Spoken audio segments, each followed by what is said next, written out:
The second round pick. Shout out to this guy, Keanu Benton out of Wisconsin. The second particular player this, was a teammate in this draft, because that was our theme as well, doubling up on Georgia and doubling up on Wisconsin. Right. But Keanu, man, checks off multiple boxes.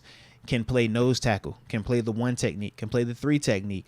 You can even bump him out potentially in some of the base stuff and have him play the 5 that Cam plays. When you talk about big athleticism, got a film session coming on him as well.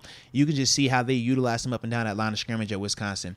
When he's playing nose guard, or when he's playing nose tackle, he gets hands on centers and he controls them. It looks like a grown man on a little kid. And the way he's able to extend these guys and ultimately use their bodies to close off gaps, and then from there come off of that to make plays or just be disruptive in the running game, really, really impressive. And when you talk about a big guy that has both, what I mean is big dudes either going to be able to have elite strength where they're ragdolling guys, or they're more so the super athletic guy that's not going to be crazy strong, but they're able to change direction really good on the interior. With Keanu, he gives you a little bit of both. He's built like a true nose tackle, but has the athleticism to play 3 technique, to go out there and play the 5 technique in our base defense. And that's one of those things when you listen to Coach Tomlin talk, he talks about trying to get one guy to be 3 or 4 players at a time. Instead of it being 46 guys on game day that dress, how can I get that closer to 50? How do I get it closer to 53? And it's guys like Keanu who can play not just one position, but multiple positions. He's one of those guys.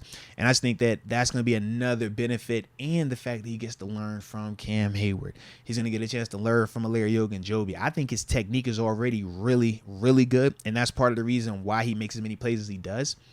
But I do feel like with him, man, the more he's around those caliber guys, is just going to help elevate his game, man. So, like I said, for me, I definitely like the Keanu pick a lot as well. Know Your Boy has a good question here, and this is what I was going to touch on. He says, is Benton even going to touch the field this year? There's like 6 other D tackles. No, without a doubt he will. I'm thinking Keanu Benton is going to get a legitimate chance to start at nose tackle for a fact. That's he'll where be he'll in competition with Fehoko. You know what else I forgot? We signed that Armin Watts dude. Yeah, Armin Watts, Fehoko, and Montravius, Jonathan Marshall. Like, he's going to legitimately compete to be the number 1 nose tackle with those guys. And to me personally, I think he has the best opportunity of them as well, because he has both the size and the athleticism that when we're talking about all 3 of the other guys we named, it's either typically one or the other. Montravius is more of the quicks.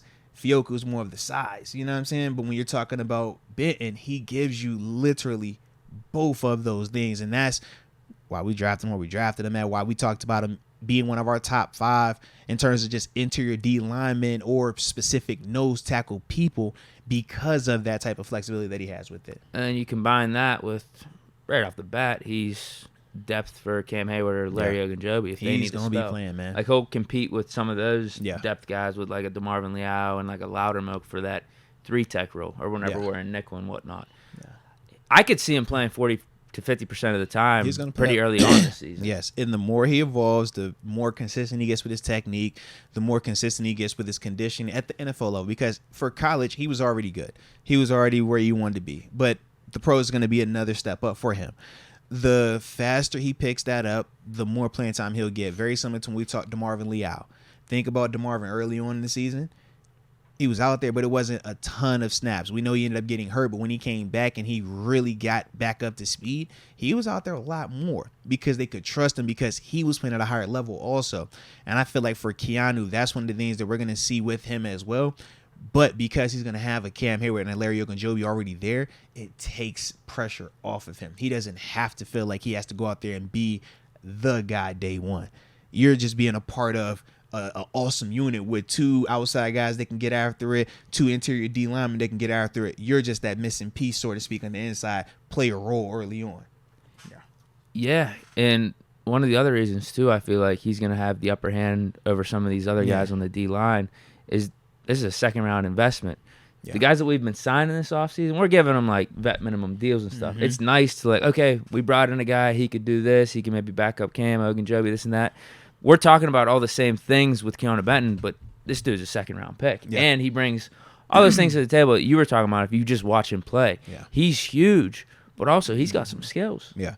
I like to see him, man, when I see him in the backfield, This one of the players actually broke down too on the film sesh. You see him first off, man, be able to just get rid of the offensive lineman that's trying to block him. Wins his gap with the guy's body. Beautiful hand placement, but then once he gets off and he's in the backfield, the running back gives him a little stutter move. You see him literally bite on the first move, but have the athletic ability to still burst off and make a TFL in the backfield. Most of them big dudes that are built like him, they can't readjust. They can't redirect in a short area that quick. But you see that with him. I feel like in between guards, in terms of B gap to B gap, his short area quickness for his size, you're not going to find a ton of guys that are going to be doing that better than him. And that's the beautiful part when you're talking about him as a whole player.